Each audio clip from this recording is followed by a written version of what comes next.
ఒక అందమైన కైలాస పర్వతంలో పార్వతీదేవి సంతోషంగా ఉండేది. కాని ఆమెకొక చిన్న కోరిక. నాకు ఒక ముద్దుబిడ్డ కావాలి. పార్వతీదేవి పసుపుతో ఒక అందమైన బాలుడిని తయారుచేసింది. ఆ బాలుడికి ప్రాణం పోసి, నీవే నా కుమారుడు అంది. అతడే వినాయకుడు. ఒకరోజు పార్వతీదేవి స్నానం చేయడానికి వినాయకుణ్ణి ద్వారం వద్ద నిలబెట్టింది. అమ్మ అనుమతి లేకుండా ఎవ్వరూ లోపలికి రావద్దు అంది. అక్కడికి శివుడు వచ్చాడు. వినాయకుడు అడ్డుకున్నాడు. శివుడికి కోపం వచ్చి అనుకోకుండా వినాయకుని తల తొలగిపోయింది. పార్వతీదేవి బాధ చూసి శివుడు పశ్చాత్తాపపడ్డాడు. ఏనుగు తల తీసుకువచ్చి వినాయకుడికి అమర్చాడు.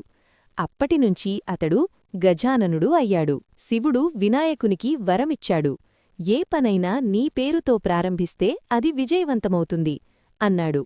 అందుకే అతడు విఘ్నేశ్వరుడు అయ్యాడు. బుద్ధి, వినయం, భక్తి ఉంటే ఎలాంటి అడ్డంకైనా తొలగిపోతుంది.